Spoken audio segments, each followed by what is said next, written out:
Balobi ye tambola penza mokili bandeko nanga omona makambo. Tambola mokili la famille omona makambo minene makambo a somo. Bandeko nanga mokili na biso ya lelo eza mokili moko ezoya nango kana makambo. Bovandi boy makambo ekoti. Bovandi boy ba matière ekoti bandeko nanga bokota nanu. Bokota bakota kaka bokota nanu bokota awa matière ekoti. Matière à somo, matière à kilikili. Oh biso bongo tolobaka matière à kilikili. Matière ya kilikili bandeko nanga somo. Matière ici ekoti. Soki ekoti biso pe moyen toboya ezala te. Tokoya kaka. Soki eza ya kobeba tokoyindi sango. Soki eza ya somo tokoya pe toyindisi yango bandeko nanga na système kaka ya ndenge nini ya kitoko penza makasi. Salut cher Bouchou, salut cher abonnés, salut cher connaissances, salut surtout les amis de Étoiline Inès TV. J'espère que vous allez bien. Quant à moi, je suis bel et bien, super bien par la grâce de Dieu. Chers Bouchou, chers abonnés et chers connaissances, Yalelo Penza na memeli bino pasteur na biso, pasteur Mike Kalambai. Pasteur Mike Kalambai aza parmi ba pasteur ya minene, ya boka na biso. Soki lelo na Congo na biso tolobelaka to tobetaka masolo ba pasteur, tomona kapé pasteur na biso ki le pasteur Mike Kalambai. Bandeko nanga, lelo sango nini o esali keno, to ya kobeta masolo lelo ya pasteur Mike Kalambai. Balobi eza ya kobeba. Balobi kote mosusu eza ya koinda, kote mosusu somo. Bandeko nanga avant tokota kuna, ekozala bien nanu na ya ko sensibiliser batu nyonso to yebike chaque fois que to salaka be émission batu asika bakota kaka. Batu asika bakotaka chaque fois que ba émission ya sike koti batu asika pe ekotaka. Yango bandeko nanga toye ko sensibiliser batu o nyonso to. Si c'est la toute première fois ya kokota penza na chaîne na biso, chaîne moko kitoko, chaîne ya ba toli pas possible, chaîne moko ya ba analyse, chaîne moko ya ba information o tolobaka ba information moko eza nango exact. Je vous prierai surtout de vous abonner massivement. Abonnez-vous. Cliquez aussi sur la cloche de notification pour surtout recevoir les nouveautés de notre chaîne. Aimez la vidéo, la famille, commentez et partagez.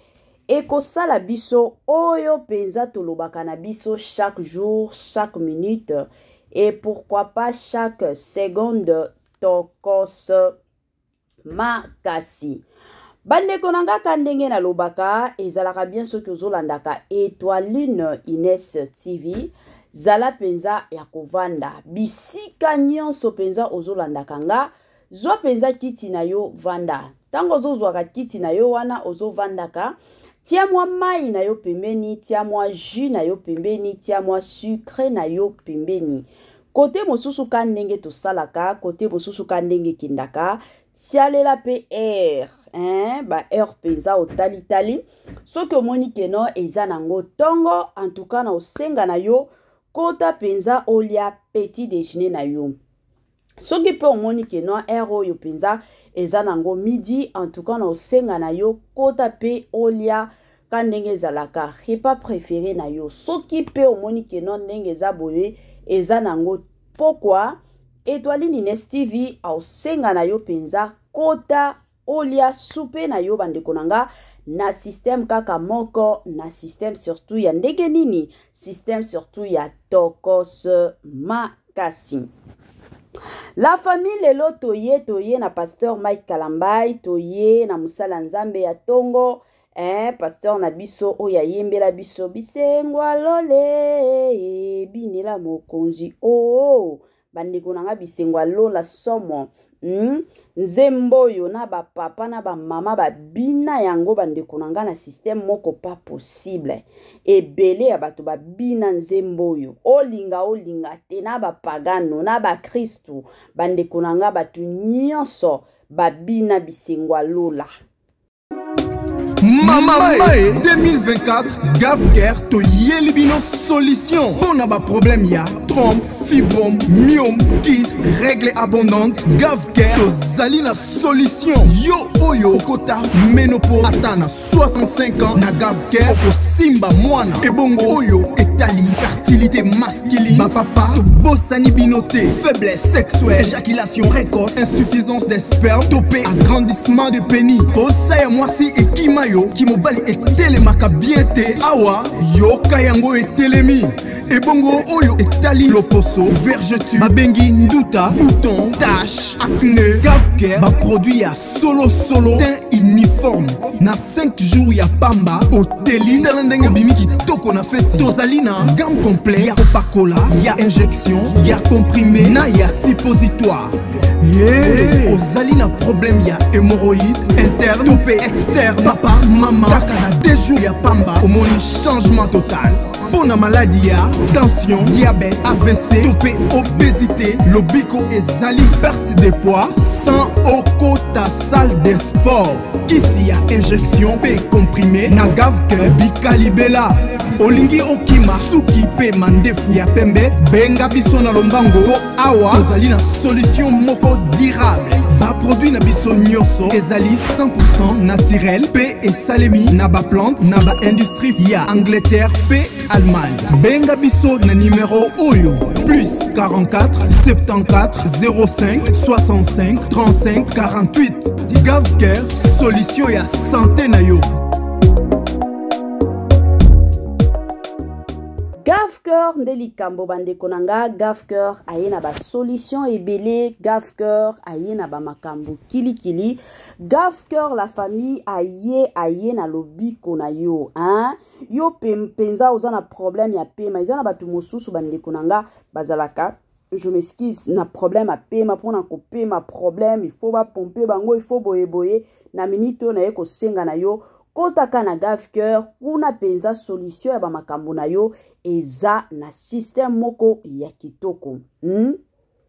La famille lelo toye na makambo ya pasteur na biso Mike Kalambai.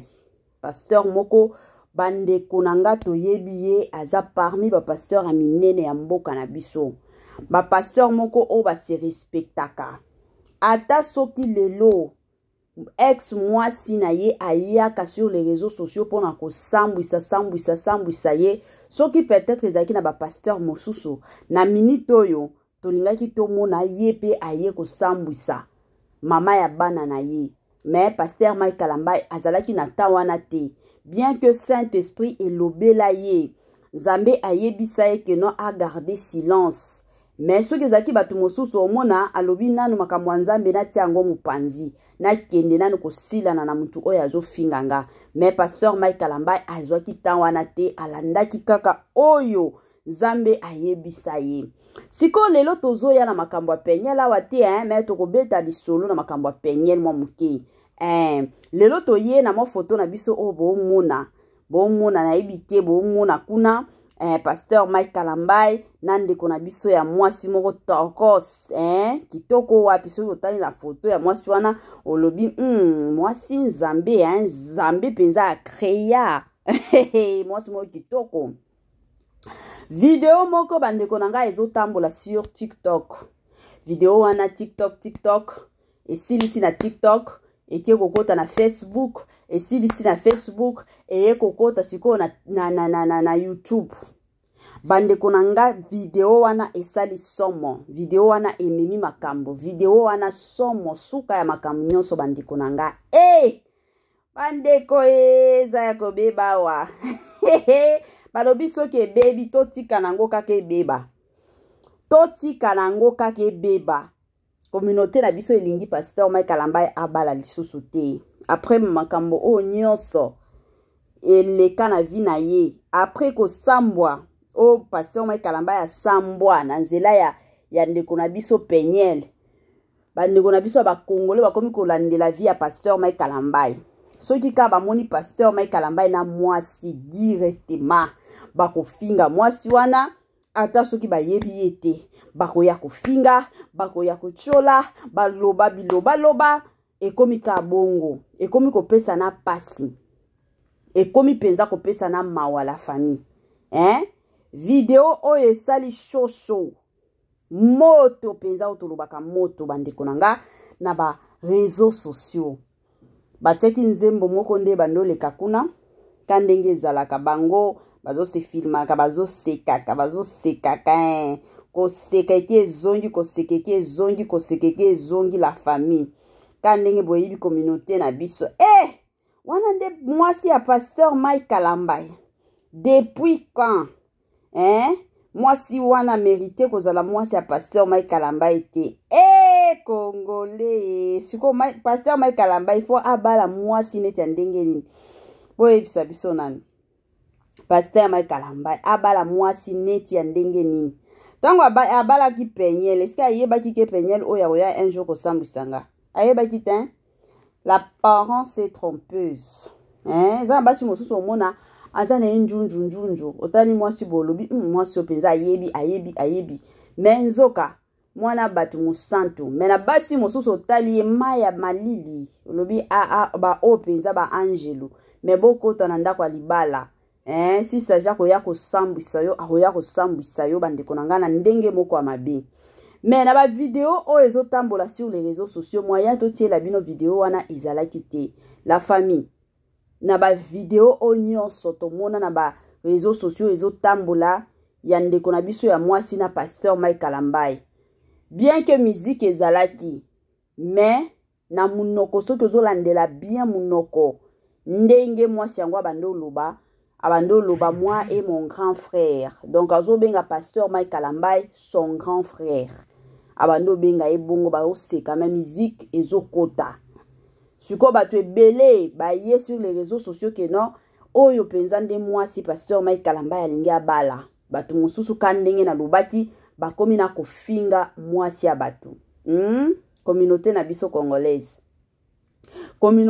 congolaise bino bongo bobando finga ka basi nyonso pasteur Mike Kalambai sikoyo tango bofinga ka basi nyonso bomona Mike Kalambai akangisi photo na oyo bofingi Mike Kalambai akangisi photo na oyo bofingi bolinga teke pasteur Mike Kalambai abala atikala ka bongo toyebi ke pasteur Mike Kalambai aleka na ba situation ya makasi penza situation oyo aleka na ngo bandeko nanga eza situation moko oyo na ko préférer atakutu te ekomela atande konanga mobali te ataka mutu o na yebi te na ko préférer te eza situation moko ezaki ya makasi. Alors pasteur Mike Kalambai aza pe na droit au bonheur quand la Bible ebisi biso qui trouve une femme trouve le bonheur. Histoire ya ye na penyen samba esi la eza lisusu te.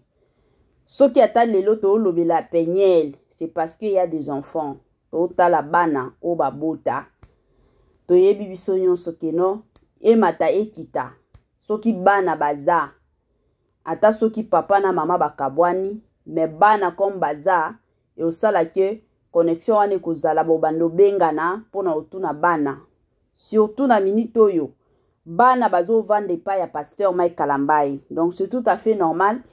Mosusu penyela koki ko benga pasteur Mike Kalambai pona otuna nini bana na linya solo na bana makambo bongo mais côté mosusu pasteur Mike Kalambai aza na droit ya bonheur aza penza na droit ya bonheur yepe kandenge batu mosusu bazo réjouir na mariage na bango yepe a réjouir na mariage et puis aza serviteur ya Nzambe aza pasteur toyebi déjà que non musala Nzambe pour que kende liboso surtout pour na mibali ezalaka bia basala Nzambe abali parce que tango abali ezala babitumba mosusu eyaka peut-être il faut maman pasteur pe azala a aider yo kokota ba jeune prière peut-être na yo moko okokate na côté pe mosusu kande tomona kana ba église moto eza ya kopila moto penza ya makasi epeli na couple moko boye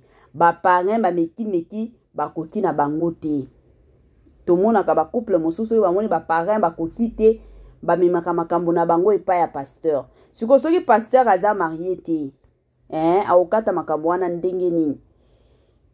Mwaya kata ba makambo wana ekozala te. Na kote pe mosusu, tomonaka na baka mosusu omona peut-être maman moko boye aza na posa kobota, siko avakendo akende peut-être a concevoir alobi no nazana na posa nekende pa ya pasteur asambela pona ngato ameki kozwaze mezo simba te nakende pa ya pasteur asambela pona nga. Siko soki pasteur aza marié nana ko simba ye na libumu. Eza pe na baka mosusu sœur moko boye ya église aza na besoin ya pasteur asunga ye na ba prière. Mosusu peut-être quand tozalaki na ba makambo ya corona ba église ebele ezalaki ya kokangama, ba office ebele to ba bureau ya ba pasteur mosusu ezalaki ya kokangama, bato mosusu babando kende na bandako. Siko soki ndako mo pasteur aza na mwasi te bomona teke eza ba makambo ebele. Je m'excuse, eza ba makambo ebele kokota, yango ezalaka toujours bien basala nzambe bazala na basi basala nzambe babala. Na côté penza ya pasteur na biso pasteur Mike Kalambai aza na droit au bonheur. Et puis il est libre de vivre sa vie. Aza libre. Lelo oyo ata alingi ya bala, aza libre kobala. Libala liboso eza tekeno ye muto abomaki libala. Abomaki ne libala te. Mais mwasi muto abomaki libala. Mwasi ayaki na ba makambo ebele oyo abimisaki sur le pasteur Mike Kalambai. Mais bino moko bomoni, Nzambe azalaka juste la famille. Soki oza ya nzambe, ata tolobaka vanda na yo kimia. Bafinga bakosela yo makambo, mais un jour c'est un. Nzambe azalaka toujours na tana ye oyo exposaka bato. Penyel samba finga pasteur Mike Kalambai, combien pasteur Mike Kalambai azandumba bando bimana basi bando bimana ba chantre à église na ye boye bande konanga ezalaki ebele toyoka ba audio chaque jour.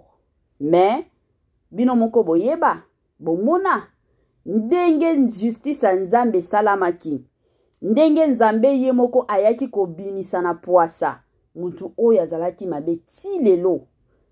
Bien que ba eseya pasteur Mike Kalambai na ba makambo ya zawadi, ba eseya ba meka esimba ki na ngote. Mais bomona ki bino moko ba video ebimaki na poasa, ba video ya ndeko na biso Penyel eyaki na ngoko bima na poasa. Mais jusqu'à présent ti lelo tomona ni mwasi moko boya bimaki non aza na zema pasteur Mike Kalambai tomona ete. Tomona video ya pasteur Mike Kalambai te. Ata ndenge ba vaseline kotaki mataki kitaki ba bankambo moko ezalaki nango monte epa na bango moko. Nzamba défendra ka ba oya ye. Alors na minito elo na oloba eza que totika pe pasteur Mike Kalambai a vivre a savourer na vie na ye. Pasteur Mike Kalambai aza na droit ya bolingo. Aza penza na droit ya bolingo, s'il vous plaît. La famille. Soki tomoni ka video ya muke il faut kaka to ya koloba to ya kofinga to tika ba makambo wana. Pasteur Mike Kalambai aza libre ya ko vivre vie na ye, aza libre ya ko sala onyo surtout alingi na vie na ye. C'est vrai aza musala nzambe bebloko mosusu basala kate, mais aza libre plutôt ya ko vivre vie na ye bandeko na nga na bisengo nyonso na kitoko nyonso na kosepela nyonso na koseka nyonso ezalaka bongo la famille. Tala ndenge pasteur na biso azoseka bien que eza petite sœur na ye, mais azoseka biso tolinga pe komona basali ya nzambe mosusu baoseka. Mosusu pe tomoni bango pe bazoseka esalaka kitoko malamu, esalaka kitoko penza mingi. Pake basala nzambe bazalaka bilongi moko ya kokanga aokoka koseka te, azaka serie moko bo botika epe ya seka. Ebele bato bakomi kolandela penza via pasteur Mike Kalambai, ebele bato balingaka pasteur Mike Kalambai azonga na kana Penyel, mais eza décision na ye. Soki amoni ke côté oyo na makambo na mona na libala na ozonga lisusu te moyen pe to forcer ezate. Moi je me rappelle na interview moko pasteur Mike Kalamba ya sala alobi nga na loba eloko moko te, na loba eloko moko ata moko te, mais na libala wana na mona pe makambo ebele, na mona makambo ebele na libala mais na koloba te. Biso toyoka kaka ya Peniel ayaki na ba photo pasteur Mike Kalamba bando beta ye, pasteur Mike Kalamba boye, pasteur Mike Kalamba boye, mais toyoka pe tomona ya pasteur Mike Kalamba te, tomona pe toyoka ya pasteur Mike Kalamba te. Mais na libala wana toyebi ke bien sûr pasteur Mike Kalamba azaki na mabe na ye, Peniel pe azaki na mabe na ye, bien que tomona yango te pe toyoka yango te. Bandeko nanga kandenge tolobaka kande tobetaka masolo Gavker bandeko nanga eye na ba solution ebele, Gavker eye na biloko moko kitoko, Gavker eye na makambo moko ya somo. Bino bozo bela, bibela bela na bino. O bela nini? Bandeko nanga contacte ka Gavker. Gavker aye na ba somo ya ba solution, Gavker aye na makambo moko bandeko nanga ya kitoko penza mingi makasi. Grand merci na balandi nyonso ya Etoile Nines TV, grand merci na ba o nyonso tu bazwaka penza ta na bango pona kolandaka biso. Grand merci na bino bosalelaka biso ba partage. Grand merci na bino nyonso. Grand merci na yemoko sponsor na biso officiel, sponsor na biso oyatika biso te. Azalaka toujours et encore elongo na Etoile Nines TV. Sponsor na biso ya tongo na kombo penza ya Jésus-Christ de Nazareth. Bambote ebele, bambote na balandi nyonso ya Etoile Nines TV. Bambote na bino nyonso bolandaka biso plutôt esika nyonso bolandaka biso na ekopesa bino bambote na système kaka ya kitoko. Bambote nanga na yemoko linda bukulu ya balinda, bambote nanga na yemoko Mama Tina de mon cœur, Mama Tina Sambia depuis Paris. Bambote nanga na yemoko Mama na biso Joséphine Musala Nzambe penza ya tongo, Mama Joséphine o baka na bino. Ba intervention na bino ndeto ozela. Voilà.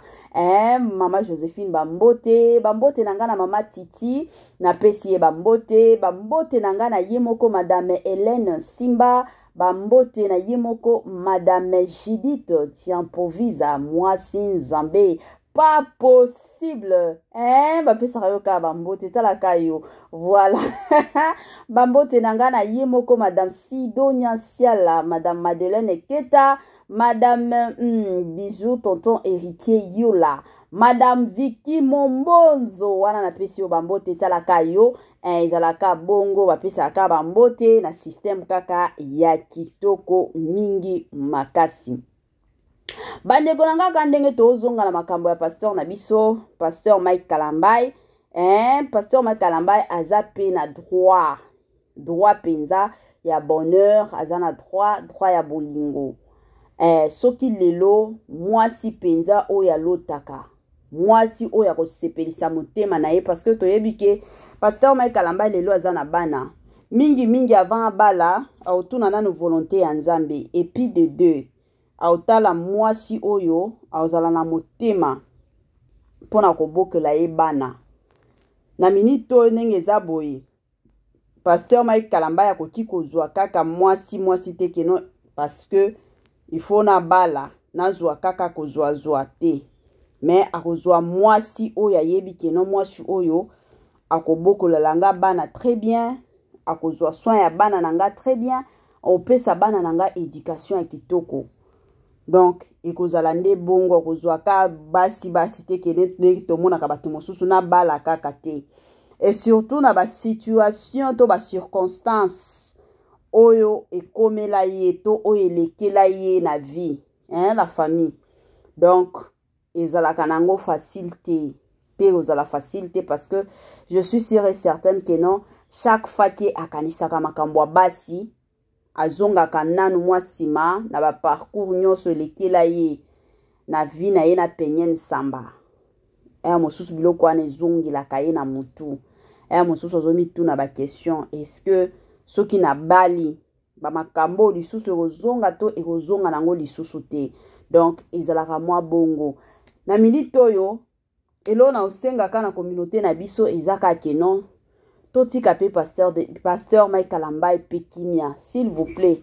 Soki ata ba vidéo na ye ezokota ba photo ya ye na mwasi mosusu ezokota la famille aza pe na droit ya bolingo, aza pe na droit ka ndenge tomonaka bato mosusu aza penza na droit ye pe asepela, ye pe asavourer bolingo, ye pe aloba ke non on ne vit qu'une seule fois la famille. Ezalaka bongo soki mariage ya liboso esimbaki te aza na droit ya ko meka lisusu ya deuxième chance. Ezalaka bongo. Pasteur Mike Kalambai oza na yo libre ya kobala oyo mwasi oyo lingi eza vi na yo papa kolanda biloba loba ya bato te.